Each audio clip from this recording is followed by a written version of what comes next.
So, this past week has been a busy week for the American people. With places starting to reopen and feel a sense of normalcy, we get the grim news that another mass shooting has occurred, this time taking place in Boulder, Colorado. Now, 10 people died during this tragic event, including Officer Eric Talley.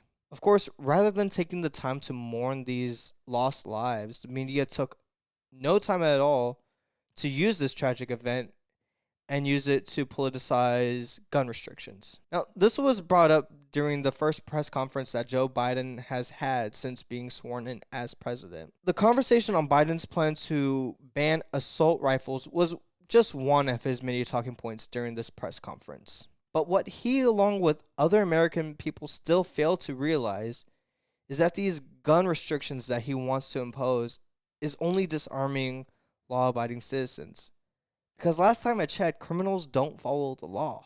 Along with this executive order, Biden also plans to add to this order the right for police officers to come into your home without a warrant in order to take away these guns that these people own. Now, they won't take them away unless you, of course, register this weapon, pay an $800 insurance plan on this weapon, as well as get a tax for each magazine that you own, which costs about $200. Now, of course, failure to comply with these restrictions and these laws will result in the person getting a $50,000 fine minimum and 10 to 15 years in jail. Now, Biden, from the beginning of his campaign, talked about how American people don't need these type of weapons in order to protect themselves. Yet, on the flip side, he's surrounding himself by private security that use the same type of weapons to protect himself, because he values his life above our own.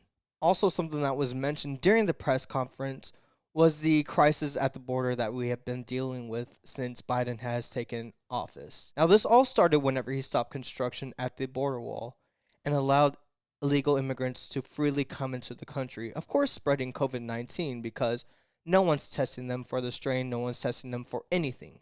And because of this, thousands of unaccompanied minors have been coming to the border wall and being held in these facilities that are meant to only house about 200 to 400 people. So these minors that range from teenagers to young infants are literally being stacked together in these cages that everyone was so offended about in the last administration, but we're not batting an eye to it this time. The media has been trying to report inside of these holding facilities, but have been blocked by the administration that runs it.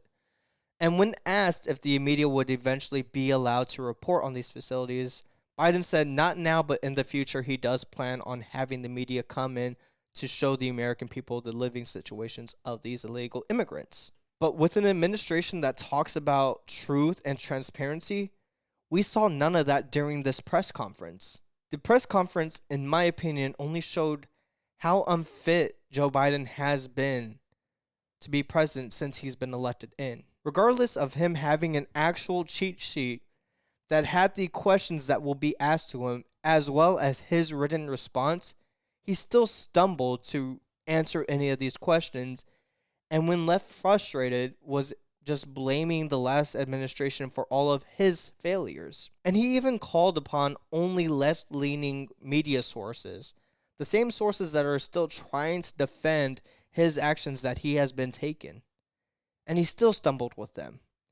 There was no questions directed toward any right-leaning media news sources. Not even CNN was asked any questions or were able to ask any questions. We are less than 3 months into this new presidency, and we still haven't found the truth. We still haven't seen any transparency.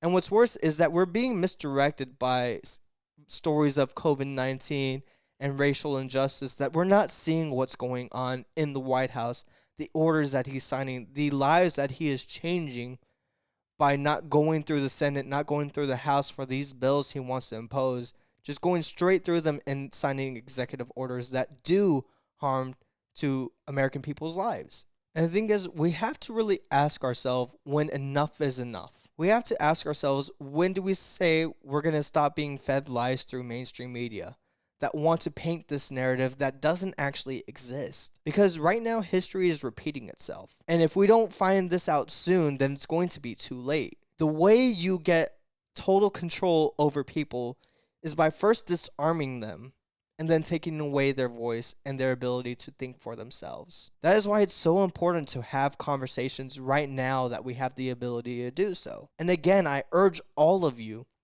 to put down your phones, to get off these mainstream medias and really think for yourself and ask yourself, what is it that you really believe in? Do you believe that people should have the right to defend themselves by any means? Or do you think that the government should have total control over these people? And again, it's just where your values align. It doesn't matter about left or right. It just matters what's right and what's wrong. The Second Amendment says shall not be infringed at the end of its statement. And yet, that's what we're doing. We're infringing on those rights. And we're seeing it already in mainstream media where they're silencing people's voices for having a difference of opinion because it's known as hate speech, even though all it is a disagreement. What happened to disagreeing? What happened to having a difference of opinion? What happened to those days where we can just sit together and have a conversation? We have weakened ourselves as people to where we can't take criticism, to where we can't understand another person's point of view. And it's really scary because a lot of people are losing their livelihoods because of this. And soon we're just going to be these people that have no value of right and wrong. We're just going to go with what everyone tells us to go with. And that's where we run into danger. That's where we stop becoming the United States of America, a country founded on freedom, and a country that is more free than any other country in the world. Yet we take advantage of it every day. So again, I always ask y'all, if you have a difference of opinion, if you actually do support Biden, please reach out to me.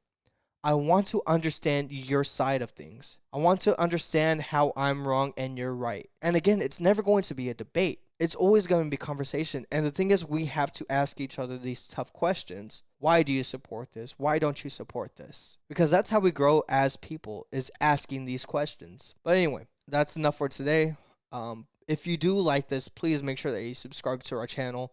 If you're listening on our listening platforms, thank you for listening.